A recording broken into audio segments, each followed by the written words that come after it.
London is a city that never sleeps. It is known for being one of the fashion capitals of the world, as well as being home to some of the biggest brands internationally.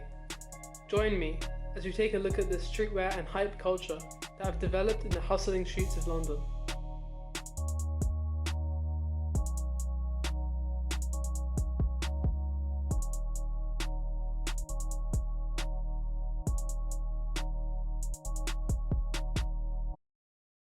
Over the past few years, London's streetwear and hype culture has been evolving rapidly. Now there are several stores which offer hyped pieces of clothing to avid buyers willing to wait for hours on end in order to get their hands on the popular items. So what's the most you've ever waited in the line for some type of hype? Well, I waited overnight for the Supreme Memorial suitcase. I think actually in line was maybe 3.5 hours, and then I had to wait another hour and stuff just to pay.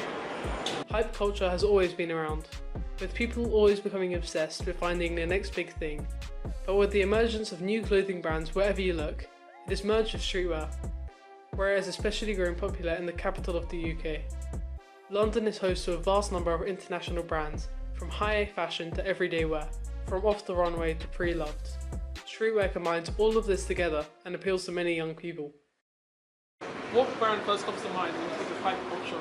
Of course, it's Supreme. Supreme, founded in 1994 by James Shabaya, was first opened on Lafayette Street in downtown Manhattan.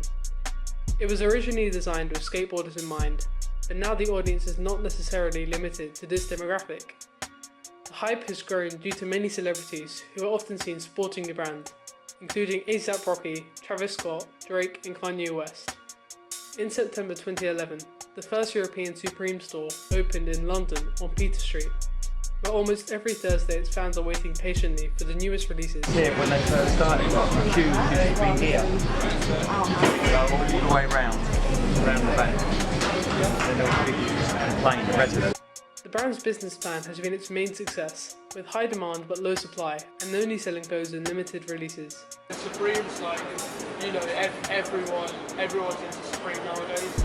You know, Supreme is like, it is a cool thing to be into. Supreme often has collaborations with other brands such as Nike, North Face, Comme des Garçons and Champion.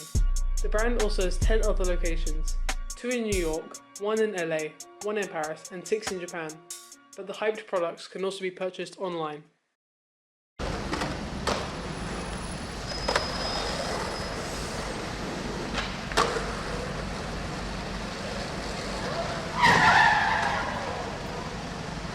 Palace Skateboard is one of London's own streetwear brands.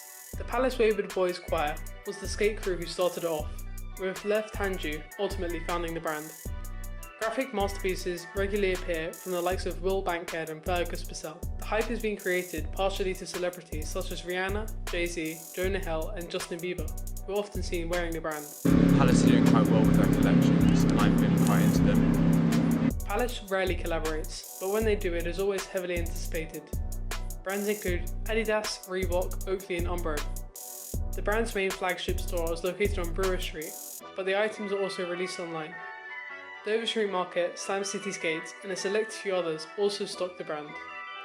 The only other Palace store in the world is on Howard Street in Manhattan, New York. Skate culture has many ties with streetwear, as seen with the skateboard background labels such as Supreme and Palace. But this is not always the case. A Bathing Ape or Bape is a Japanese clothing brand founded by Nico in Tokyo, 1993. Bape is one of the most far-reaching brands, with many stores worldwide.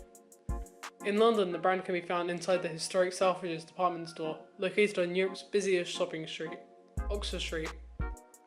Like other streetwear brands, the label also has collaborations with other companies such as Coca-Cola, Stüssy, Puma and Adidas. Bape's signature piece is the famous shark hoodie, which has been worn by the likes of Kanye West, Future, The Weeknd and Chris Brown. Although hype culture is often well received by young people, not everyone thinks the hype is necessary. Hypebeast is the usual label for people who wear these highly demanded clothes, just because everyone else is. So what's your opinions on hypebeasts? I don't mind it. I do, so if they want to spend their money that way, that's fine by me.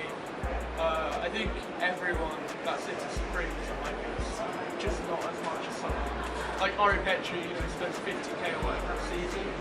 I mean, if he wants to spend his money that way, he still lives in his parents' house. So I'd rather, you know, spend 50k on a down payment for a house and spend it on Supreme, but that's my opinion. I'm not necessarily a fan of buying things for the hype, but if someone wants to wear that sort of stuff, they can wear it, and I'm not really going to judge them. I'm not a big fan of it. Like, I understand if you're doing it to make money, to do whatever you've got to do, but if you're using mum's credit card, getting it all for the attention, that can't, I'm not a big fan of that at all. Off-White is another one of the brands that people often associate with hypebeasts. The label was started in Milan by Virgil Abloh in 2012 and has since grown to have 24 stores in the world. In London you can find it at the well-known high-end department stores Selfridges and Harrods. Off-White has worked with brands such as IKEA, Nike, Levi's and Champion. Today, Off-White can boast many highly anticipated collections such as the 10 and the World Cup 2018 collection. What are your opinions on the 10? 10. I like them, yeah. I think even if they weren't Off-White, people would still be buying them, which is why I like it.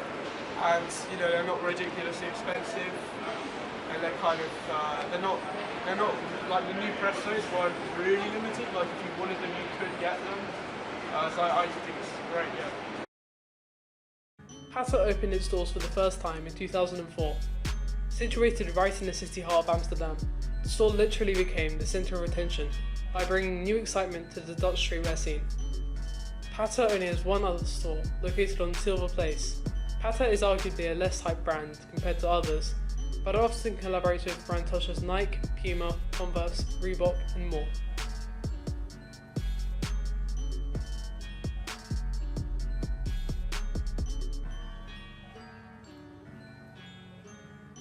Famous hip-hop artist and rapper Drake has also broadened the option for hype clothing with his clothing line October's Very Own, or more commonly shortened as OVO, the same as his record label. The brand started in 2011 and has collaborated with others such as Jordan with tracksuits and shoes. Other than Drake, LeBron James, Adele Beckham Jr. and DJ Khaled have also been stunting the brand. Nowadays, an increasing number of artists have been starting their own brands. This includes Kanye West, Drake, and Travis Scott. These have all been received differently by the streetwear community, and there have been many mixed responses, some claiming they are simply artists doing what they do best, and demonstrating their creativity through other means, whereas others think they should just leave it to the professionals. All stuff. I really like it. Kevin Hart's new shoes, so quite new, basically, like, they're still, you know, pretty cool. Obviously Kanye West, love with his stuff, it's really great. Because I, you know, when I really like the musician, it's a new way to merchandise. Like even Travis Scott started doing it with Astro merch. It wasn't normal merch. Like I don't know, if you went to Arctic Monkeys concert or something, you just see their logo pasted onto my t-shirt. Yeezys, personally, I think they're dying down a little bit. As in, not the hype, but they're much more available. Like they used to be so rare, going in like thousands. Now they go to like, yeah, people saying for like 20 on top, but I respect what they're trying to do, can't you? Many people want to look the best they can, and many think that by wearing these types of clothes and shoes they can do just that. However, this doesn't come at a cheap price. For just a t-shirt, prices usually start at £30, and that's if you're lucky. These brands sell items once, so if you miss the drop, your only other option is to pay an increased fee. Consignment stores have been becoming increasingly popular in London. Sellers with their popular items approach these stores, which will resell the items at an increased markup with no fee to the seller. Duke's Cupboard, conveniently located between Supreme and Palace in Soho, originally started as a market stall on Berwick Street, but has since relocated to a small shop in Green's Court, where they sell brands such as Palace and Supreme, as well as vintage clothing from labels such as Stone Island and Champion. We briefly spoke to them, and here's what they had to say about their business. Okay, so what is Duke's Cupboard? So Duke's Cupboard, it was started like 6 years ago by myself and Milo, and we started as a market stall, and we're a vintage designer and sportswear business. We buy and sell clothing. Yeah, so how long have you been in this location? We've been in this shop just over a year now, in this location. What type of brands do you guys sell there?